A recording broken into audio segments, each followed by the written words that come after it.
اخلاق ہے. عزیزان گرامی وقار ان اخلاق کی عکاسی اس خانوادے سے ہمیں نظر آتی ہے. اس خانوادے میں نظر آتی ہے. آؤ میں رسول پاک صلی اللہ تعالیٰ علیہ وسلم کی عظیم اخلاق میں ایک بات پیش کروں آپ کو. اگر تم نے آج یہ بیڑا اٹھا لیا کہ مجھے جینا ہے تو میرے مصطفیٰ کے اخلاق پہ جینا.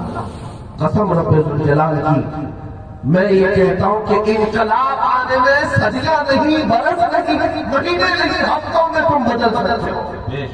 دنوں میں انقلاب آ جائے گا. بس بات اتنی ہے جو اقبال کہتا تھا ان کے جو ہم غلام تھے خلق کے پیشوا رہے. ان کے جو ہم غلام تھے خلق کے پیشوا رہے. ان سے پھرے جہاں پھرا پھر آئی کمی وقار. یہی تو وجہ ہے آج لوگ بیٹھ کر کے ڈسکس کر رہے ہیں ہماری زبوں حالی کیوں ہے، ہماری پسماندگی کے وجوہات کیا ہے، ہمارے ٹوٹ کر بکھر جانے کے اسباب کیا ہے، ذلت کی امیر گہرائیوں میں ہم گر چکے، اس کی وجوہات کیا ہے. اور سر جوڑ کر کے بڑے بڑے دانشور میٹنگیں کر رہے ہیں، سیمینار کر رہے ہیں، کانفرنس کر رہے ہیں، اور لوگ وجوہات تلاش کر کے بتاتے ہیں ہماری قوم ایجوکیشن میں پیچھے ہے، ہماری قوم سیاست میں پیچھے ہے، قیادت میں متفق نہیں ہے، اقتدار ان کے پاس نہیں. بہت سارے وجوہات لا کر کے رکھے جاتے ہیں میٹنگوں میں. لیکن 100 سال پہلے ہی شاعر مشرق اقبال کہتا تھا سبب کچھ اور ہے جسے تو خود سمجھتا ہے. سبب کچھ اور ہے جسے تو خود سمجھتا ہے. زوال بندے مومن کا بے زری سے نہیں. مال نہ ہونا یہ تمہارے زوال کا سبب نہیں ہے. یہ تمہاری پسماندگی اور تمہارے بیکورڈ ہونے کی وجہ مال کا نہ ہونا نہیں ہے. سبب کچھ اور ہے جسے تو خود سمجھتا ہے. زوال بندے مومن کا بے زری سے نہیں. پھر پوچھا گیا اس اقبال سے کیا وجہ ہے؟ پھر اس نے کہا طریق مصطفیٰ کو چھوڑنا ہے وجہ برباد. اسی سے قوم دنیا میں ہوئی ہے بے اقتدار اپنی. اور کرنا کیا چاہیے؟ کیا کرنا چاہیے؟ اس اقبال نے کہا تھا ہمیں کرنی ہے شہنشاہ بدحا کی رضا چنی. وہ اپنے ہو گئے تو رحمت پروردگار اپنی. وہ اپنے ہو گئے تو رحمت پروردگار اپنی. تم ادھر ادھر کے دروازے ٹٹول رہے ہو، ادھر ادھر کے اخلاق اور آئیڈیل بنائے جا رہے ہو. اے نوجوانوں تمہیں خبر تک نہیں اللہ نے عظیم محکم کتاب میں تمہیں خیر امت کہا ہے، تمہیں مسلمان کہا ہے، تمہیں حاکم کہا ہے. اتنے القاب سے تمہیں رب تعالیٰ نے اپنے قرآن میں نوازا. اس قوم کو آج کسی اور کی ابتدا کی کیا ضرورت پیش آ گئی؟ کسی اور کو آئیڈیل بنانے کی کیا ضرورت پیش آ گئی؟ بات اتنی ہی ہے ان صحابہ کی سیرت جب ہم پڑھتے ہیں جن کے پیروں میں چپل بھی نہیں تھے، پورے کپڑے بھی انہیں میسر نہیں تھے، اور اگر مل بھی جاتے تو پیبند لگے. ان کے ہاتھوں میں تلواریں بھی مضبوط نہیں تھی، اتنی تھی کہ سبزیاں بھی نہیں کٹ پاتی تھی. لیکن جب میدان میں اترتے تھے اور سینہ تان کر کے کہتے تھے ٹل نہ سکتے تھے جنگ میں اگر اڑ جاتے تھے، پاؤں شیروں کے بھی میدان سے اکڑ جاتے تھے. حق سے سرکش ہوا کوئی تو بگڑ جاتے تھے. ارے تیغ کیا چیز ہم توپ سے بھی لڑ جاتے تھے. یہ وہ صحابہ کے عظیم حوصلے کس بات پر تھے؟ کس بات پر تھے؟ کیا انہوں نے بہت ساری طاقتیں جمع کی تھی، بہت ساری پراپرٹیاں جمع کی تھی؟ ارے وہ بہت بڑے بڑے باڈی بلڈر تھے؟ نہیں میرے عزیزوں، وہ اخلاق مصطفیٰ کے پیکر تھے. نبی رحمت صلی اللہ علیہ وسلم کی اقتداء پر بر ملنے والے تھے. تبھی تو وہ ان کی باطنی قوت اتنی جوان تھی کہ بڑی بڑی طاقتوں کو گھٹنے ٹیکنے پر انہوں نے مجبور کیا. آج میں آپ آخری درس دینے آیا ہوں. ایک بار اس رسول پاک کے اخلاق کی طرف متوجہ ہو جاؤ. دنیا تمہیں آج پھر سے وہی عزت دے گی، آج وہی وقار تمہارا لوٹ آئے گا. میں اکثر یہ کہا کرتا ہوں کہ کبھی کبھار حضور صلی اللہ تعالیٰ علیہ وسلم کے اخلاق پر عمل کر جانے سے یہ میں نہیں کہتا کہ تمہیں ثواب نہیں ہے، تمہاری اپنی زندگی تو ہے ہی کامیاب. لیکن جب ایک غیر مسلم بھی دیکھتا ہے تو اس کے اسلام میں آنے کا سبب بھی بن جاتا ہے. میرے ساتھ ایسا اتفاق ہوا ہے اس لیے میں عرض کر رہا ہوں. میلاد شریف کے دن 12ویں کا دن تھا. میں اپنے شہر اترا تھا. ٹرین سے اتر رہے تھے اسٹیشن پر، ایک نوجوان آیا، کہا مفتی صاحب آج 12ویں کا دن ہے، میں کچھ ایسا کرنا چاہتا ہوں کہ میرے رسول پاک کی روح خوش ہو جائے۔ جھنڈے بھی لگاتے ہیں، کنکمے بھی لگاتے ہیں، لائٹنگ بھی ہوتی ہے، سب خوشیوں کے اظہار کے اپنے اپنے طریقے ہیں۔ لیکن ایک نوجوان نے کہا کہ میں کچھ اور بھی کرنا چاہتا ہوں۔ ذہن میں ایک بات آئی، کیونکہ اسٹیشن سے اتر رہے تھے، گھر بھی نہیں پہنچے تھے۔ میں نے کہا دیکھو بیٹا، حضور پاک صلی اللہ تعالیٰ علیہ وسلم کی ایک عادت تھی کہ جب بھی وہ کسی بوڑھے کو یا کمزور کو دیکھتے کہ بوجھ اٹھا کر جا رہا ہے، حضور پاک بڑھ کر کے اس کا بوجھ اپنے کندھے پر لے لیا۔ سبحان اللہ، یہ عرب میں مشہور ہے، عرب میں مشہور تھا۔ رسول پاک صلی اللہ تعالیٰ علیہ وسلم بوڑھوں اور کمزوروں کا بوجھ اپنے کندھوں پر اٹھا کر چلتے تھے۔ آج اگر تجھے ایسی صورت پیش آ جائے، اتفاق ہو جائے، حضور کی سنت پر عمل کر لینا، میرے آقا خوش ہو جائے۔ وہ دوڑتا ہوا گیا، ٹرین سے اترتے ہوئے مسافروں کو بہت سارے دیکھتا رہا۔ ایک بوڑھی عورت 2 بڑے بڑے تھیلیاں لے کر کے اتر رہی تھی، اس کے ساتھ کوئی نہیں تھا۔ یہ پڑھ کر کے گیا، کہا اماں جی مجھے دے دو، میں لے کر کے چلتا ہوں۔ پہلے تو گھبرائی اور کہا میں کیوں دوں تمہیں اپنا سامان؟ نہیں دینا نہیں ہے۔ اس نے اصرار کیا، اماں جی میں مدد کرنے کے لیے آیا ہوں، کوئی چور اچکا نہیں۔ اس خاتون نے کہا کہ اگر تو مدد ہی کرنا چاہتا ہے تو نہ تیرے پاس کولی کا بیچ ہے، نہ کولی کے کپڑے ہیں، اچھا والا نوجوان دکھتا ہے، میرے سامان کیوں اٹھا رہا ہے؟ اس نوجوان نے قائل کرنے کے لیے کہہ دیا، اماں جی بات در حقیقت یہ ہے، آج ہمارے پروفیٹ محمد صلی اللہ علیہ وسلم کا جنم دن ہے اور میں ان سے بہت محبت کرتا ہوں، اور ہمارے پروفیٹ کی یہ عادت تھی کہ جب بھی وہ کسی بوڑھے یا کمزور کو بوجھ اٹھا ہوئے دیکھتے تھے تو اس کا بوجھ لے لیتے اور خود چلتے۔ آج میں ان کے اخلاق پر عمل کر کے ان کی آتما کو سکون دینا چاہتا ہوں، ان کی آتما کو خوشی پہنچانا چاہتا ہوں۔ یہ اس کے الفاظ تھے۔ اس خاتون کو یقین ہو گیا کہ یہ نوجوان سچ بول رہا ہے، اپنے سامان دے دی۔ ہوتا کم ہے، ہم جس ملک میں رہ رہے ہیں، 1000 یہ دجالیاں میڈیا پروپیگنڈا پھیلائے، تمہیں آتش اور دہشت اور ٹیرر کے نام پر۔ میرے عزیزوں کچھ نہیں ہوتا، کچھ فرق نہیں پڑتا۔ ایک بات یاد رکھ لے، 24 گھنٹے نیوز چلا کر کے بھی اگر تمہارے چہرے کو بگاڑنے کی کوشش کی جائے، بس تم ایک بار میرے مصطفیٰ کے اخلاق سے ان کے کالے چہروں کو واضح کر سکتے ہو۔ تم تقریروں سے نہیں، اپنے اخلاق سے واضح کر سکتے ہو کہ محمد عربی کا غلام نہ کبھی کل شجر تھا نہ آج شجر تھا۔ بے شک اس نوجوان نے سامان اٹھایا اور جہاں تک پہنچانا تھا پہنچا دیا۔ پہنچانے کے بعد اس خاتون نے ان کے ساتھ نمبر بھی شیئر کر دیا کہ جو کچھ بھی ہے ہم بات کریں گے بعد میں۔ اس نے ٹیکسی میں بٹھایا اور بھیج دیا۔ یہ بات آئی گئی ہو گئی، کسی کے ساتھ اتفاق ہو گیا۔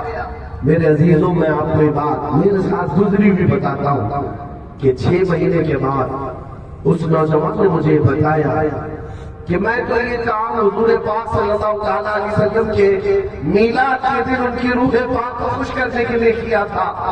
6 مہینے کے بعد وہ خاتون مجھے کانٹیکٹ کرتی ہے اور کہتی ہے بیٹا تجھے یاد ہے ہم اسٹیشن میں ملے تھے، تو میرا سامان اٹھایا تھا؟ ہاں یاد ہے اماں جی، کیا بات ہے؟ کہا کہ بیٹا بات در حقیقت یہ ہے کہ 6 مہینے ہو گئے اب تک میں تیرے پروفیٹ کی سیرت ہی پڑھ رہی ہوں۔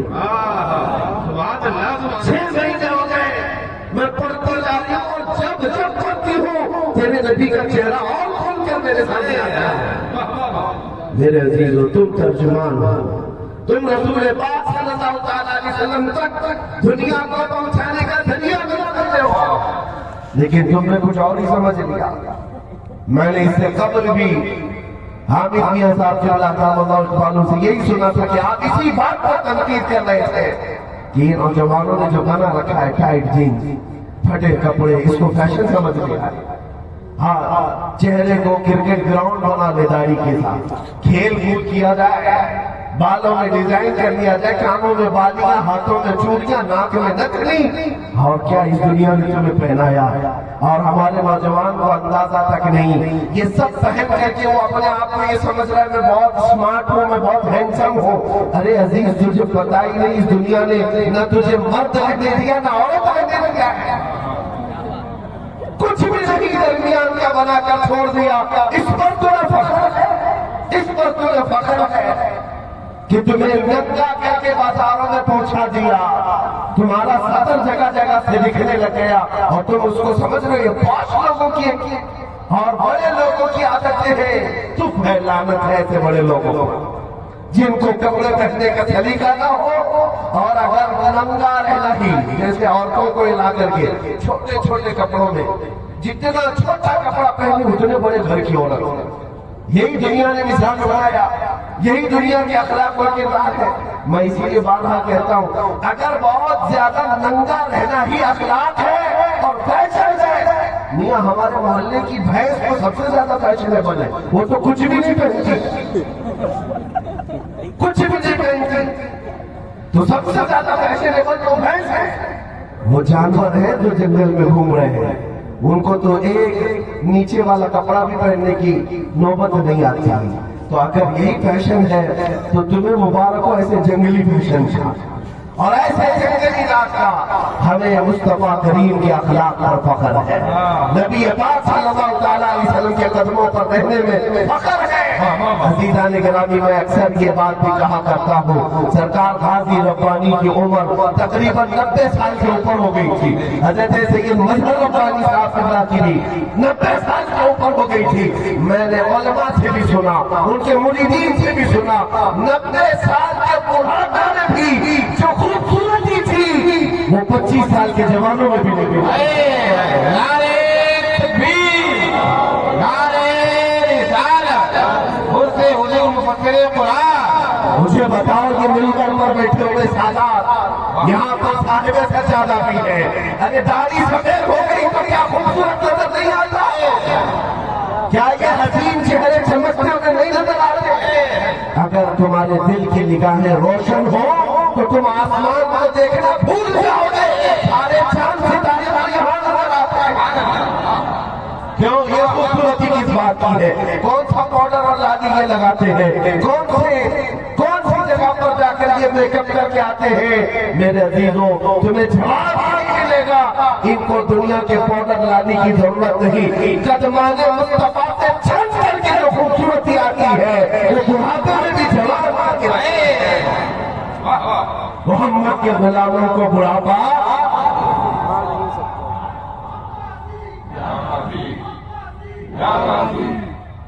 مجھے اسی بات پر تو آج حیرت ہوتی ہو نوجوانوں پر، تم خوبصورتی ڈھونڈنے کہاں نکل پڑے۔ اور ایک بات یہ بھی میں بتا دوں کہ تمہاری زندگی آج 25 سال کے جوان، 20 سال کے جوان اگر یہ سمجھتے ہیں کہ میں فیشن کر لوں اور 4 لوگوں میں میری عزت رہے گی، ہینڈسم بن جاؤں گا، باڈی بنا لوں، چہرہ بنا لوں، سب کھلا کر کے بالکل چکنا ہو جاؤں تاکہ لوگ مجھے سلام کرتے رہے، عزت سے دیکھتے رہے، تو فخر کر اپنی 4-5 سالہ خوبصورتی پر، تھوڑے دن گزر جانے دے، اس کے بعد دیکھنا جب چہرے پر جھریاں آ جائے، بالوں میں سفیدی آنے لگ جائے، کمر جھکنے لگ جائے، اور کمر ٹیڑھی ہونے کے بعد دانت ہلنے لگ جائیں، وقت ایسا آئے گا کہ تم خود اپنا چہرہ آئینے میں دیکھنے سے گھبرانے لگ جاؤ گے۔ یہ کیسا چہرہ ہے؟ ایک وقت تھا کہ میں حسین تھا، جوان تھا، اور لوگوں میں میری حسن کی تعریف ہوا کرتی تھی، لیکن بڑھاپے میں لوگ تمہیں دیکھنا بھی پسند نہیں کرتے۔ ایک بات آپ نے کبھی محسوس کیا ہے کہ جو بغیر اخلاق مصطفی کے بوڑھے ہو جاتے ہیں اکثر پاگل بھی ہو جاتے ہیں؟ پاگل۔ اور دنیا نے یہ مزاج کی ہے، بہت بوڑھے ہو گئے تو لوگ کہتے سٹیا گئے، ان کو بس گھر میں بٹھا دو، ریٹائرڈ ہو گئے۔ بہت بوڑھے ہو گئے، ریٹائرڈ ہو گئے، ان کو کہیں تسبیح دے کر کے کنارے بٹھا دو، مین باتوں میں انہیں شریک بھی نہیں کرتے، ارے بوڑھے ہو گئے، سٹیا گئے، کچھ کا کچھ بولتے ہیں۔ یہ دنیا کا مزاج ہے، لیکن میں تمہیں بتاؤں کہ جب شریعت کے دقیق سے دقیق مسائل پر بھی اگر علماء کی میٹنگ ہوتی ہے تو علماء کا جو سب سے برا ہوتا ہے اسی سے فیصلہ کرایا۔ یہ زندگی ہی ایسی ہے، یہاں جو جتنا بڑا ہو گیا اتنا حسین ہوتا ہے، اتنا جوان ہوتا ہے۔ عزیزان گرامی، پھر بھی میں آپ سے یہی کہتا ہوں، تم خوبصورتی کہاں ڈھونڈنے نکلے؟ اگر تم آگے ہوتے قدم مصطفیٰ کی طرف، یاد رکھو یہاں دربار مصطفیٰ میں بیٹھنے والا حبشہ کا غلام بلال نہیں ہو تو چاند اس کی خوبصورتی پر رچ کرتا۔ اصل خوبصورتی تو یہی ہے، اصل خوبصورتی یہی ہے۔ مومنوں، تمہیں اللہ تعالیٰ نے یہ دنیا کی چکا چوند روشنی کو دیکھنے کے لیے نہیں آنکھیں دی ہیں، تمہیں جو آنکھیں ملی ہیں وہ نور مصطفیٰ کو دیکھنے کے لیے، وہ جمال مصطفیٰ کو دیکھنے کے لیے ہے۔ آج میں آپ کے سامنے یہ بات عرض کر دوں، دل کی نرمی ایک عظیم اخلاق میں سے ہے، عظیم اخلاق میں سے۔ آج اکثر لوگوں کے ہاں جو اخلاق سے آری ہے ان کو پہچاننے کا ایک ہی طریقہ ہے، غصے کے عالم میں ان کو دیکھ لیا کرو۔ اخلاق کتنے اچھے ہیں کیا سمجھ میں آئے گا؟ غصے کے عالم میں اسے دیکھ لیا کرو، اور غصے کے عالم میں اس کے سارے اخلاق باہر آ جاتے ہیں، وہ کیسا ہے اس کی حقیقت پتہ چلنے لگتی ہے۔ لیکن جو رسول پاک حقیقی عاشق ہوتا ہے وہ جتنا غصے میں آتا ہے اتنے اچھے اخلاق ظاہر ہیں، اس کے اخلاق اتنے اچھے نظر آتے ہیں۔ میں نے پڑھا تھا اعلیٰ حضرت فاضل بریلوی رضی اللہ تعالیٰ عنہ رمضان المبارک اعتکاف میں ہوا کرتے، اکثر آخری عشرہ اعتکاف میں ہوتے، اور اس وقت آپ کی سحری افطاری سب مسجد میں آیا کرتی، مسجد رضا میں اعتکاف میں بیٹھے، اور اعلیٰ حضرت کو پان کھانے کی عادت تھی، پان وقت پر مل جائے تو افطاری کے فوراً بعد پان آ جایا کرتا۔ ایک بچہ تھا جو 10-12 سال کا ہوگا، وہ کھانا لانے لے جانے کی خدمت پر مامور تھا، افطاری لایا اور پان پیش کر دیا۔ ایک دن ایسا ہوا، ملک العلماء ظفر الدین بہاری رحمۃ اللہ علیہ جو اعلیٰ حضرت کے شاگرد ہیں خلیفہ بھی، وہ فرماتے ہیں کہ ایک دن افطاری آئی، کھانا تو کھا لیا، اعلیٰ حضرت نے پان نہیں آیا۔ وہ بچہ جو پان لایا کرتا تھا لایا نہیں، بھول گیا، اور پان جب نہیں ملتا ہے تو پان کھانے والے حضرات جانتے ہیں، اگر وقت پہ پان نہ ملے تو یہ پان والے بہتر جانتے ہیں۔ تو اعلیٰ حضرت رضی اللہ تعالیٰ کافی دیر انتظار کرتے رہے، ٹہلتے رہے، تراویح کا وقت قریب آ گیا تو وہ تھوڑی دیر لیٹ کر کے پان لایا، پان لے لیا، ایک تماچا لگا دیا کہ وقت پہ آتا نہیں، جلدی پان لاتا نہیں، اور وہ بچے ماں کھاتے چلے جاتے، لیا پان کھا لیا، تراویح کا وقت ہوا، نماز پڑھنے کے بعد ملک العلماء ظفر الدین رحمۃ اللہ علیہ فرماتے ہیں اعلیٰ حضرت کی عجیب بے قراری میں نے دیکھا، مسجد میں ادھر سے ادھر سے ادھر گھومتے رہے، کہا مولوی ظفر الدین صاحب وہ بچہ کہاں ہے جو پان لاتا ہے؟ کہا کیوں، کیا ہوا؟ کہا اسے لے آئیے، تو کہے کہ حضور وہ سو گیا ہوگا، رات کافی ہو چکی ہے۔ کہا نہیں، اسے بلا لائیے۔ گئے، ڈھونڈ کر کے آئے، لنگر خانے میں دیکھا، گھر کے پاس دیکھا، کاشانے میں دیکھا، بچہ نہیں ملا، ڈھونڈتے رہ گئے۔ اعلیٰ حضرت رات بھر بار بار بھیجتے ہو بچے کو ڈھونڈ لاؤ، بچے کو ڈھونڈ لاؤ، یہاں تک کہ رات گزر گئی، سحری کا وقت آ گیا، تب تک آپ مسجد میں بے قراری سے ڈھونڈتے ہی رہے۔ سحری کے قریب وہ بچہ پھر سے کھانا لے کر کے آیا جو سحری کا کھانا ہے، جیسے ہی وہ آیا مسجد کے اندر اعلیٰ حضرت نے اس کا توشہ دان لیا اور گھٹنے کے بل نیچے بیٹھ گئے، اس بچے کو پکڑ لیا اور کہا بیٹا رات میں نے اپنے نفس کے لیے، اپنے پان کے لیے ایک تماچا تجھے لگا دیا تھا، اس کے بعد سے دل بے قرار ہو گیا ہے، اے میرے بچے تو مجھے کیا معاف کر دے گا؟ میرے اس تماچے کے بدلے تو مجھے معاف کر دے گا؟ 10 سال کا بچہ کیا جانے، وقت کا مجدد گھٹنوں کے بل زمین پر بیٹھ کر کے یوں کہہ رہا ہے۔ بچے نے کہا مولانا چھوڑ دیجئے، میرا کچھ مسئلہ نہیں ہے، لیکن اعلیٰ حضرت اس کے بازوؤں کو مضبوطی سے پکڑ کر کہہ رہے ہیں تو مجھے معاف کر دے، معاف کر دے، کل قیامت کے دن میں کیا کہوں گا کہ احمد رضا نے صرف پان کے لیے ہاتھ اٹھایا تھا، میں اللہ کی بارگاہ میں کیا جواب دوں؟ یہ کہتے گئے، وہ بچے نے کہا ہاں مولوی صاحب معاف کر دیا، اتنے پر بس نہیں کیا، اعلیٰ حضرت نے اپنے سر سے ٹوپی اتاری اور کہا جیسے میں نے تماچا مارا تھا ویسے تو بھی مجھے مارا۔ جب بچہ چل گیا تو اعلیٰ حضرت نے خود اس کا ہاتھ لیا اور اپنے سر پر 2-3 اس طرح تماچے خود ہی بجائے اور اس کے بعد بھیج کر کے مولوی ظفر الدین صاحب کو کہتے ہیں اب دل کو قرار آ گیا، دل کو سکون آ گیا۔ مولانا ظفر الدین فرماتے میری آنکھیں بھیگ گئی، وقت کے بڑے بڑے شہنشاہ علم جس کے سامنے گھٹنے ٹیکتے ہیں آج اس عظیم امام کو صرف اور صرف خشیت ربانی میں ایک بچے کے سامنے گڑ گڑاتے میں نے دیکھا۔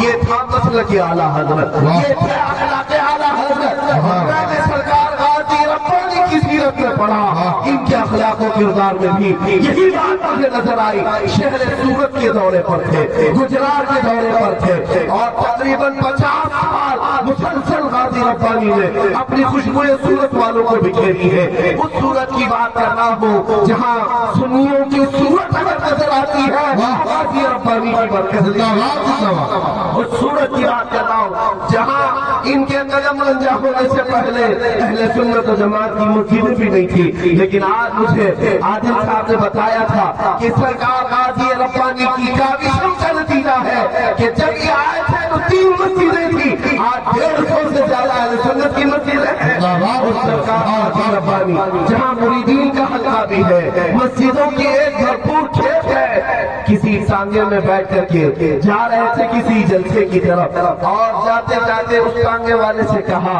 اس بکی سے کہا کہ جلدی لے چلو جلسے میں پہنچنا۔ وقت کی پابندی سرکار غازی ربانی کا اہم کردہ امتیاز ہے، ان کا وقت خاص تھا، وقت کی پابندی۔ آپ جلدی کرنے لگے، عصا ہاتھ میں تھا اور تانگے والے نے جلد بازی میں، ظاہر سی بات ہے جب بزرگ بیٹھے ہوتے ہیں تو اکثر ڈرائیور ڈر جاتے ہیں، ڈرائیور ڈر کے مارے ادھر سے ادھر کرنے لگتے ہیں، تو اس نے چلاتے چلاتے ایک گڑھے میں ڈال دیا، وہ تانگا پھنس گیا یا گاڑی پھنس گئی، تو آپ نے اپنی لاٹھی اٹھائی، اپنا عصا اٹھایا اور زور سے مارا اور کہا کہ تجھے صحیح طریقے سے چلانا نہیں آتا، وقت کا ضیاع کر دیا، وقت کا نقصان کر دیا، مجھے پہنچنا تھا۔ بہرحال وہ ڈرا اور پھر اٹھایا اور وقت پہ پہنچایا۔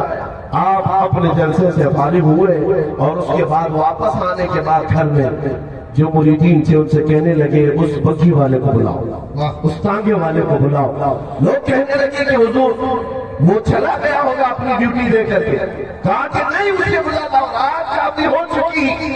اب لوگ ڈھونڈتے ہوئے اس کے گھر گئے، کہا کہ حضرت تجھے بلا رہے ہیں۔ وہ ڈرا پہلے سے تھا کہ رات کو ایک چھوٹا پڑا ہوا ہے، اب پتہ نہیں کیا کرنے بلایا جا رہا ہے، اب اور مارنے کے لیے تو نہیں۔ وہ کہنے لگا مجھے معاف کر دے، میری غلطی تھی، میں نے جلد بازی میں ایسا کر دیا، گاڑی پھنس گئی۔ وہ رونے لگا تو لوگوں نے کہا نہیں حضرت کے پاس چل، وہ تجھے مارنے کے لیے نہیں نوازنے کے لیے بلایا، وعدہ کرنے والے لوگ ہیں۔ وہ ڈرتا سہمتا وہ آیا، لیکن یہاں نہ ڈانٹ کپٹ ہے، نہ دھچکار ہے، نہ پھٹکار ہے۔ آتے ہی ساتھ سرکار غازی ربانی نے اس تانگے والے سے کہا میاں رات کے وقت جلد بازی میں ایسا میرے سے ہو گیا کہ میری لاٹھی اٹھ گئی، کیا تو مجھے معاف کرے گا، کیا تو مجھے معاف کرے گا؟ وہ تانگے والا کہنے لگا حضور غلطی تو میری تھی، خطا میری تھی، آپ کیوں معافی مانگ رہے ہیں؟ آپ نے اپنی لاٹھی کیوں دیا اور کہا اے تانگے والے جیسے کل رات میں نے مارا تھا، یہ لکڑی نے تجھے پورا حق ہے کہ تو غازی ربانی کو اس لکڑی سے مار سکتا ہے، تو اس لکڑی سے مجھے بھی اسی طرح سے مارے۔ یہ اخلاق کون پیش کر سکتا ہے آج کے زمانے میں؟ جو درخت کا پجاری ہے وہ کبھی اپنے آپ کو کمتر محسوس ہونے نہیں دیتا، لیکن جو خشیت ربانی کا حامل ہوتا ہے اسے نہ غریبوں اور امیروں کا فرق محسوس کرتا ہے، بلکہ وہ اللہ کے حضور حاضر ہونے سے ڈر کر کے اپنے وقت کے خلاف کام کرتا ہے۔ غازی ربانی نے یہی کہا کہ کہنے والے بات صرف تیری لاٹھی اور میرے عصا اور لکڑی کی نہیں، کل بروز قیامت اگر مجھے خدا پوچھے کیا میرے بندوں کو یوں ہی مار دیا کرتے تھے، کیا میرے بندوں کو یوں ہی لکڑی اٹھا دیا کرتے، میں میرے مولا کے حضور کیا جواب دوں گا؟ میرے عزیزوں یہ خشیت ربانی اسی کو کہتے ہیں اعلیٰ اخلاق، اعلیٰ کردار۔ اور تم خوش قسمت ہو جس پیر یا آنے پر ہو، وہاں تمہیں صرف دکانیں سجانا نہیں اخلاق سجانا سکھایا ہے۔ یہاں آئے ہو تو یہ عظیم اخلاق لے کر کے جاؤ. ان آستانوں پر صرف اور صرف چادریں چڑھانے سے نہیں بلکہ اپنے آپ کو توبہ کر کے پاک و صاف کرنے جانے میں تمہاری بھلائی ہے اور تمہاری زندگی کی بہتری ہے. عزیزان گرامی، رسول کی ارتقاء، رسول رحمت صلی اللہ تعالیٰ علیہ وسلم کی ان عظیم اخلاق کے حامل ان بزرگوں کو دیکھنے کے بعد پھر سے ہمیں جینے کا سلیقہ آ جاتا ہے، جینے کا ایک عظیم شعور پیدا ہوتا ہے. آج میں نوجوانوں سے یہی کہنا چاہوں گا کہ تم اپنے دلوں کے اندر نرمی رکھو. کتنوں کو ستایا، کتنوں کو مارا، بات بات پر تو ہاتھ اور مکھی اٹھ جاتے ہیں. میں نے تو یہاں پر میری اپنی زندگی میں شکایتیں جو سنتے ہیں، کچھ گھروں سے ایسی بھی شکایتیں آئی جہاں کے نوجوان اپنے ہی ماں باپ پر بھی ہاتھ اٹھاتے ہیں. ماں باپ پر ابھی میں اس سے قبل بھی بیان کیا ہوں. ایک نوجوان ہوں، اس کی ماں روتے ہوئے ہمارے پاس آئی تھی اور کہا تھا کہ میرا بیٹا رات کے وقت آتا ہے، نشے میں دھت ہو کر چپل اٹھاتا ہے، مجھے مارتا. معاذ اللہ رب العالمین. اے نوجوان، کیا یہ رسول پاک کے غلاموں کے کردار ہو سکتے ہیں، اخلاق ہو سکتے ہیں؟ جہاں چونٹیوں پر یا جانوروں پر ظلم کرنے کی اجازت نہیں دی گئی، وہاں ماں باپ کے اوپر ہاتھ اٹھانا. قرآن نے تو اف کہنے سے بھی منع کیا، اف کہنے سے منع کیا. اور تم اگر سختیوں کے ساتھ جیتے ہو تو تمہارے سارے اخلاق تباہ ہو جائیں گے. دنیا میں جسے جہنم خریدنا ہے وہ اپنے ماں باپ کی ناراضگی خرید لے. اپنے ماں باپ کو ناراض نے کیا، وہ جیتے جی جہنم خرید چکا ہے. ڈرو اللہ تعالیٰ کی پکڑ سے. آج اگر اللہ نے تمہیں طاقت دی ہے، ہاتھ دیے ہیں، زبان چل رہی ہے، تو اس کا مطلب یہ نہیں کہ بوڑھے ماں باپ کو جو چاہو سنا لو. انتظار کرنا، بڑھاپا تمہیں بھی آ سکتا ہے. مجبوری اور معذوری تمہارے ساتھ بھی آئے گی، اور پھر اس کے بعد تمہارے بچے اس سے زیادہ ڈبل تمہارے ساتھ کریں گے. یہ سلسلہ وار گناہ پلٹ کر کے آ جائے گا. آج ان آستانوں سے جو برکت لے جانی ہے وہ نرم روئی کی. کسی کے ساتھ سخت جملے نہ استعمال کرو، کسی کے دلوں کو چھلکی نہ کرو. جراحت السنان لها التیام ولا یلتام ما جرح اللسان. عربی مقولہ ہے کہ تلوار سے دیا ہوا زخم سوکھ سکتا ہے، زبان سے دیا ہوا زخم کبھی نہیں سوکھتا. اسی لیے لوگوں کے دلوں کو چھلنی نہ کرو. گالی گلوچ کرنا برے. اور سرکار غازی ربانی کی سیرت جہاں جہاں پڑھیں گے ان میں دو باتیں ملیں گی. وہ حسد کرنے والے سے بہت دور رہتے تھے اور اپنی محفل میں کبھی غیبت کرنے نہیں دیتے. نہ غیبت سنتے تھے، نہ غیبت کرنے دیتے تھے. یہ پورے معاشرے کو اجاڑ دینے والی بری خصلتیں ہیں جن کا ذکر کر رہا ہوں. میرے عزیزوں، جتنا بھی میں کہوں وہ کم ہے. ان بادشاہوں کے آستانے پر جو حقیقت میں زندگی بس سادہ رہ کر کے بھی وقت کے بادشاہ بنے رہے، نہ کسی کے سامنے جھکے، نہ دنیا نے ان کو اپنے مطلب کے لیے کبھی استعمال کیا. نہیں میرے عزیزوں، یہ آیت ہے اللہ کے بندے اور رسول کی امت بن کر، اور کہے بھی ہیں تو اسی شان کے ساتھ ہیں. یہ آستانے صبح قیامت تک چمکتے رہیں گے. اور میں تمہیں آخری تھوڑی سے یہ میسج دے کر کے جاؤں. آج کے حالات کا تقاضا یہ ہے، آج کے حالات کا تقاضا یہ ہے. کچھ لوگوں کے ذہنوں میں میرے متعلق یہ امیج بیٹھی ہوئی ہے کہ سخت بولتے ہیں، ہیٹ اسپیچ ہے، ان کی بھڑکاؤ بھاشن ہے. اس لیے اکثر پروگراموں میں آپ سے پہلے آپ بعد میں آتے ہیں مجھے سننے کے لیے، میرے بیان کو سننے کے لیے ڈپارٹمنٹ والے پہلے سے بیٹھے رہتے ہیں. بڑا شوق ہے انہیں سننے کا، ہر جگہ میرا بیان سنتے ہیں. اور پھر لوگوں کو یہ پریشر بھی ڈالتے ہیں، یہ مولانا کو مت بلانا، دوسرے مولانا کو بلاؤ. میرے عزیزو، ایک بات میں بتاؤں آپ کو، میں سخت وہ آدمی نہیں ہوں.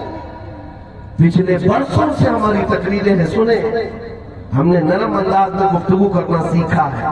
ہمارے بزرگوں نے ہمیں یہی تعلیم دی کہ اخلاق اور کردار اس میں ہے کہ بازو کشادہ رہے، چہرہ مسکراتا رہے اور بات نرم کی جائے.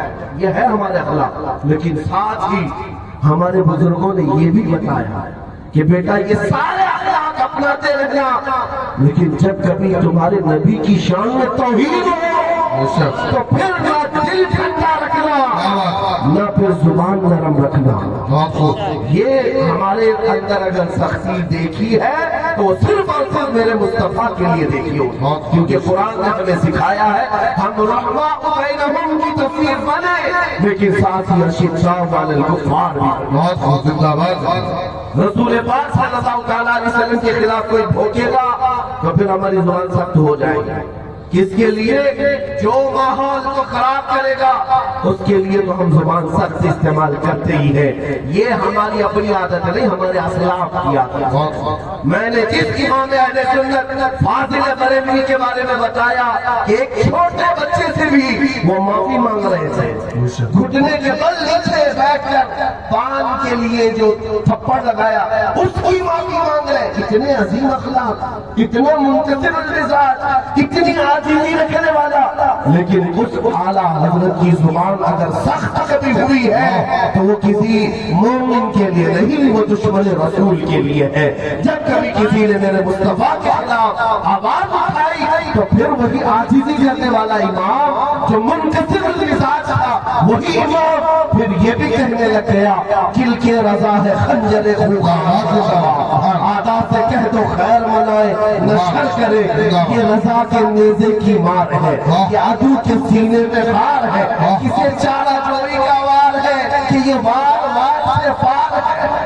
اس کے لیے کہا دشمنان رسول کے لیے, اور اسی بریلوی کا یہ مزاج اور پیغام ہے دشمن احمد کو شدت کیجیے, ملحدوں کی کیا محبت کیجیے, غیر میں چل جائے بے دینوں کے دل, یا رسول اللہ کی کثرت کی یا رسول اللہ کی کثرت کیجیے. عزیزان گرامی وقار, میں اگر سخت جملے استعمال کیا تو صرف اور صرف یہ سنت صحابہ ہے. میرے آقا سیدنا عمر بن خطاب کی عادت یہ تھی کہ ایک شخص عمیر بن وہب نام سے, صفوان دو لوگوں کی بات کرتا ہوں جلدی سے سنیں. جنگ بدر میں یہ مشرکین کی طرف سے آئے ہوئے تھے. عمیر بن وہب کا بیٹا حضور کے پاس گرفتار ہو کر آیا. صفوان کا باپ مر گیا بدر میں. اب یہ دونوں کی پرابلم سیم تھی. جنگ میں ایک کا بیٹا گرفتار ہے اور ایک کا باپ مارا ہے. مکہ میں دونوں ملے اور دونوں نے مشورہ کیا. صفوان پیسے والا تھا, اس نے عمیر کو بلا کر کہا عمیر اگر تو جاتا ہے تلوار لے کر محمد کا قتل کر کے آ جائے تو منہ مانگا انعام, تیرے سارے قرضے معاف, مکہ کی اتنی جائیداد تیرے نام.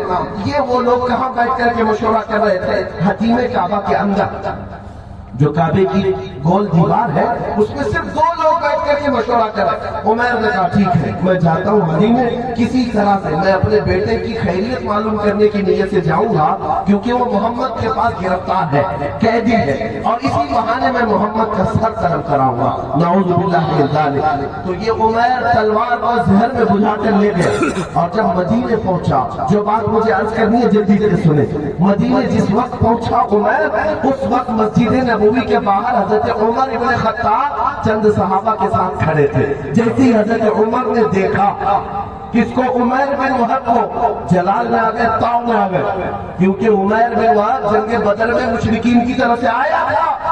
حضرت عمر نے جو کہا وہ الفاظ حدیث میں موجود ہیں. کیا کہا؟ خذوا ھذا الکلب, پکڑو اس کتے کو. یہ جملہ کس نے کہا؟ امیر المومنین نے کہا پکڑو اس کتے کو, کیونکہ یہ بھڑکایا تھا رسول کے خلاف لوگوں کو. اور اس کے بعد پکڑ لیا اور اس کے گلے میں گمچھا ڈال کر کھینچتے ہوئے لائے. حضور پاک کے پاس اندر آئے, مسجد نبوی میں حاضر ہو کر کہنے لگے یا رسول اللہ وہ عمیر بن وہب آیا ہے, شیطان قریش اس سے کہا جاتا ہے, جنگ بدر بھڑکانے میں سب سے بڑا اس کا کردار ہے, مجھے اس کی نیت ٹھیک نہیں لگ رہی, یا رسول اللہ آپ حکم دے تو باہر کا باہر ہی ختم کر دو. حضور نے فرمایا عمر اسے اندر آنے دے, اندر آنے دے. حضرت عمر گلے میں گمچھا ڈال کر کھینچتے ہوئے لائے, اندر آئے مسجد میں, رسول پاک بیٹھے ہوئے, کہا چھوڑ دو اس کو. حضور پاک نے پوچھا عمیر کس بات کے لیے آئے, مدینہ کیوں آئے؟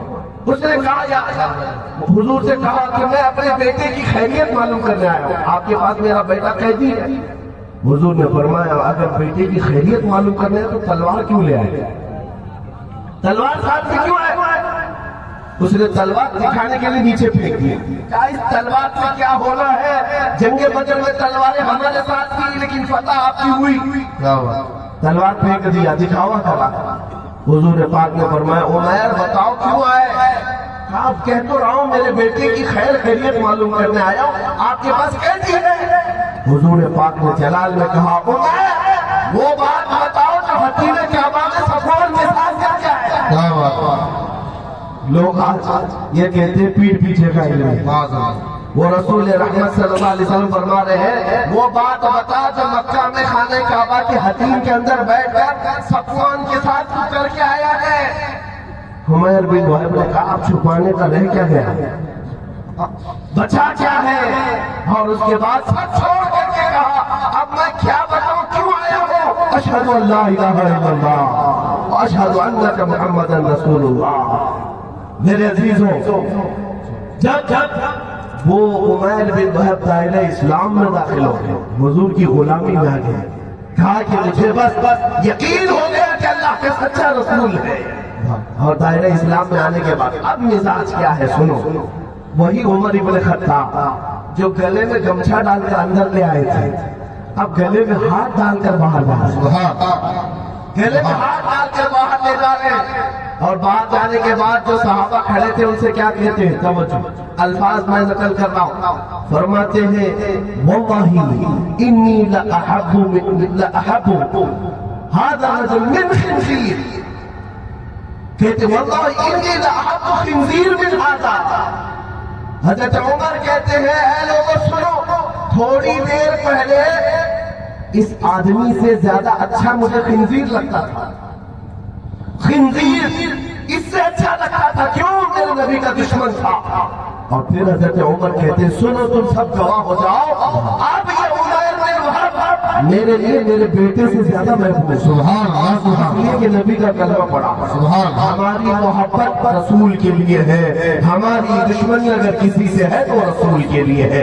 اتنی ہی بات ان سرکاروں کے آستانے سے بھی ہمیں ملی ہے. انہوں نے ہمیں زندگی بھر یہ سکھایا ہے اچھے اخلاق رکھو, اچھے کردار رکھو, نرم بات کرو, بازو کشادہ رکھو. لیکن جب نبی پاک کی حرمت پر انگلی اٹھے تو پھر اس میں خاموشی کو اخلاق نہیں کہا جاتا, بے غیرتی کہا جاتا ہے. تمہارے باپ کو اگر کوئی تہمت لگائے اور تم کہو سبحان اللہ ماشاء اللہ, تب کہیں گے بے غیرت بیٹا ہے, غیر اخلاق والا بیٹا ہے.